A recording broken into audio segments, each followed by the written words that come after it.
Hello everyone, this is your host Noorish Khan, and news from the center is not such a pleasant news for Pakistani team who have lost their crucial group Super 8 encounter against England earlier today at the Palekala International Stadium.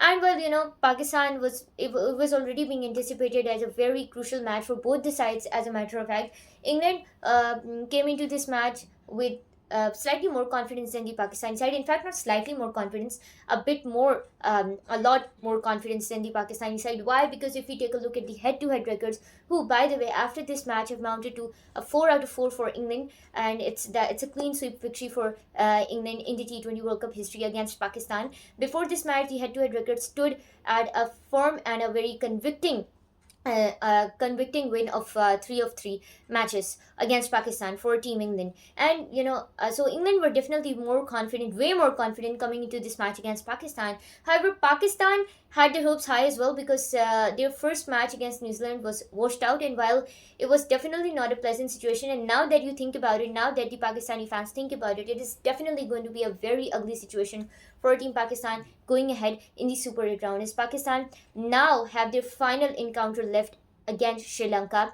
And let me just tell you, it's not going to be an easy one. And I've mentioned this million times before, Sri Lanka is not the side you would want to take lightly, especially after today's match. Pakistan saw all the weaknesses that they have been. But the concerning thing is that the weaknesses that were exposed today, they are not novel. They have been persistent, in fact, chronically persistent in the Pakistani cricket team for a long period of time now. Middle order collapse, well, not new. Bowling collapse, not new. Fielding collapse, not new. And then not really saving runs in the death overs, not new again. So Pakistan did what they have always done. Lost in the death overs, probably lost the match in the death overs. But before I come down and scrutinize Pakistan's loss a bit, let's just take a moment to kind of appreciate how well England have turned up to be, and how well they've turned the tables around. Truly, this is the basketball that we had all been rooting for so passionately for over the last 2 to 3 years. Ever since the dawn of basketball, it was being anticipated that England is not really being in that groove, and the basketball thingy that was being anticipated and that was being injected into the English side, it was not being properly shown by Team England. And the English side, it was really not doing justice to the basketball mindset that they had incorporated after Brendan McCullum took charge of the coaching side of Team England. But now, we really seem to now, England, who had come into this T20 World Cup 2026 losing an Ashes series against Australia, so they were really looking forward to a good assignment so far in the T20 World Cup 2026. And while things did not really turn up to be pleasant for them, as they really literally just nushed past the defeat against Nepal. They literally won by 4 runs, and it was kind of unfortunate on Nepal's part, to be honest. And now, so people were not really taking England that seriously, especially after the Champions Trophy 2025 collapse, and then very recently the Ashes collapse. And then and then England versus Sri Lanka was held towards the end of Jan, and by the way, even that series was won by England, but still, people were not really taking England that seriously because of their mediocre performance in the group stages. But it's truly commendable how well they've turned up to be groomed to be as a team, and that basketball instinct that was finally seen in that match against Pakistan. But I can't really blame them. They've always been spectacular against Pakistan. And if I kind of reference that 2022 World Cup final a bit, we saw how Pakistan had the game in their fists or throughout it, for the entirety of the game. But England really clinched that victory against Pakistan towards the later overs, towards the death overs, and that is exactly what happened today as well. I mean,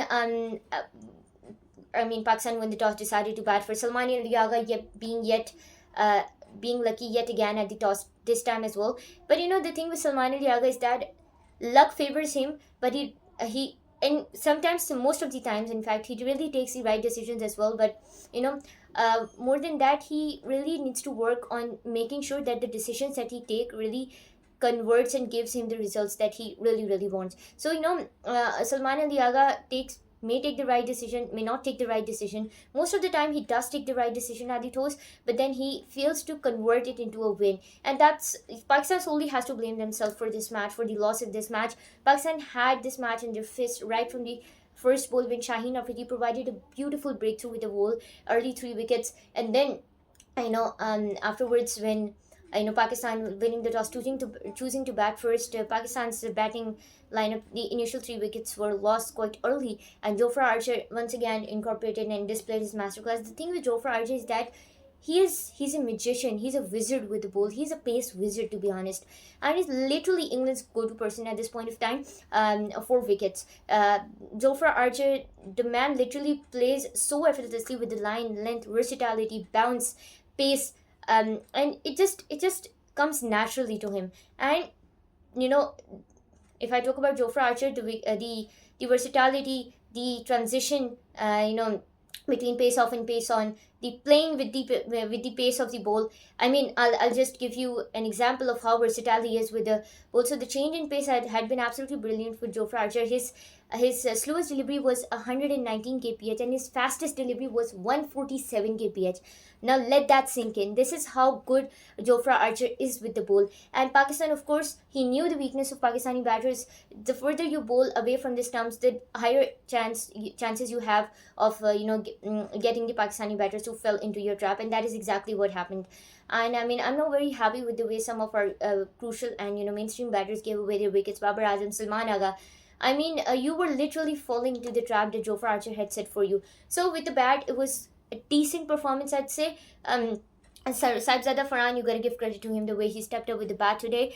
But Saim Ayub yet again failed to deliver up to his class, and that is probably the thing with Saim Ayub is that he's incorporating too much of I'd say innovation. So he really gotta ask himself this question: how much innovation is too much innovation? This is the question that Saim Ayub needs to ask himself. And in fact, Babar Azam, as a matter of fact, as well.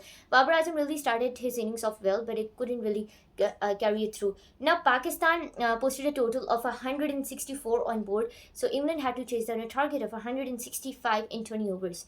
And Pakistan, when Pakistan's bowling started, Shaheen Afridi was a magician with the ball today, and that is the Shaheen Afridi that we've been missing for over the past few years. And it was really really heartwarming to witness his comeback, especially what really made me happy was the fact that he has been taking all that constructive criticism positively. He's been working on his fitness, he's been working on his versatility, his change of pace, his utilization of the line and length, and it really showed that he had done his homework well. He's really sat down and given his prior performance a good thought, a good reflective thought, and in that sort it really showed today. But then I couldn't there's just one department that Shaheen Afridi really, really desperately needs to work now, and that is to bowl effectively in the death overs. Because trust me, this is where Pakistan has been lacking throughout, and this is one department that I would narrow down from the entirety of the game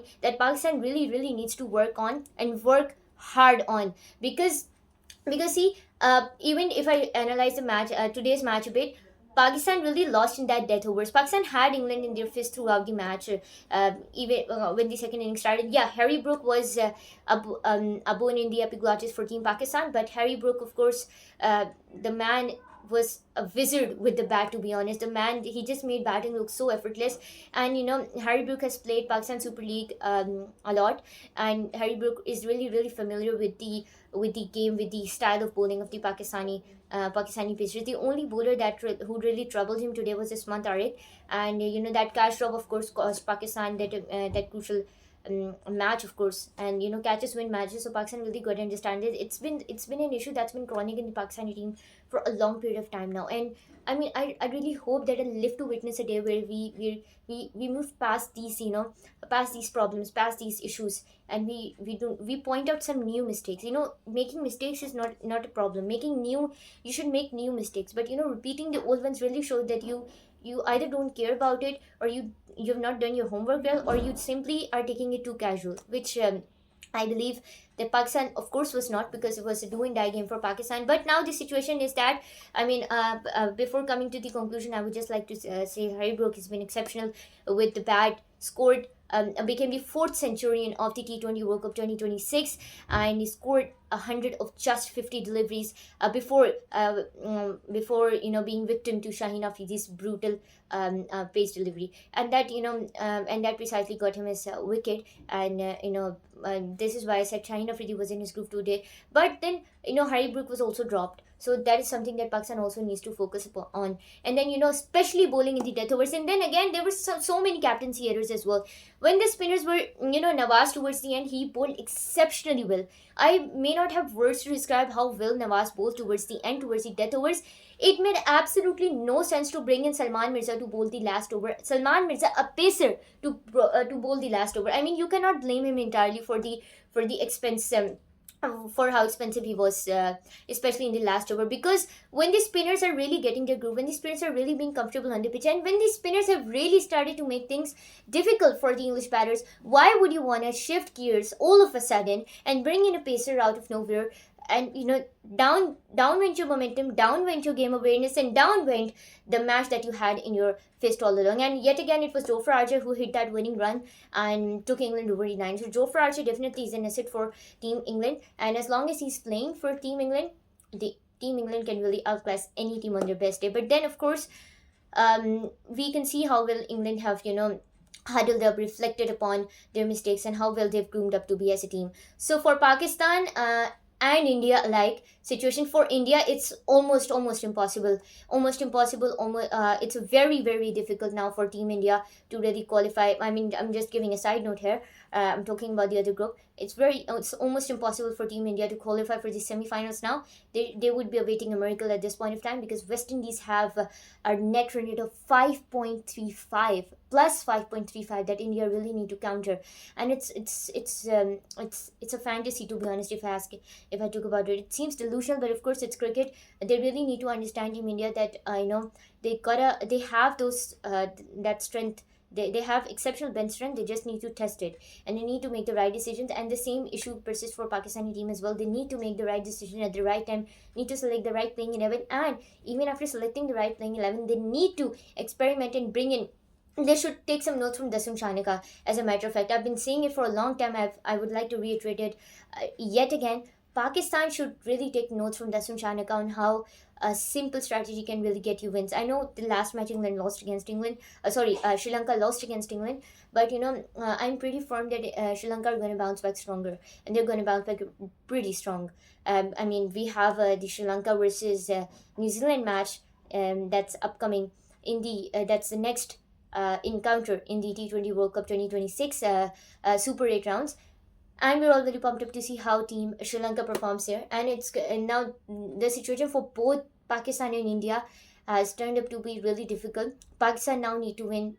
Of course, Pakistan needs to win their last match against Sri Lanka, and even after that, they should pray that New Zealand loses all its matches. England, they're already through to the semi-finals, so it's either going to be New Zealand, Sri Lanka, or Pakistan. Now this group has particularly entered an interesting stage here, and we're all very pumped up and anticipated to see what happens next. But for Pakistan, I with a heavy heart, I want to say it's almost over. So Pakistan will be praying for a miracle here, the same way they prayed for a miracle back in 2022 when Netherlands miraculously beat South Africa, and at the expense of that, Pakistan made it to the semi-final. But since 2022, only the years have changed. The story has been the same. So unless Pakistan learns from its mistake, it's a win is too much to often ask. And I really, really hope that I live to witness the rise of the Pakistani team in quite literal terms. And let me just tell you, that match against Sri Lanka, Pakistan versus Sri Lanka, is not going to be a walk in the park, to be honest, for Pakistani team. And neither is it going to be a walk in the park for the Sri Lankan team. So it's definitely going to be a contest worth watching. And with that, this is it from the video today. And this is your host Noorish Khan signing off. Until next time, don't forget to like, share, and subscribe. And revert to Master Sports Network. That's your go-to platform for all the cricketing updates. Till then, this is your host Noorish Khan signing off. See you.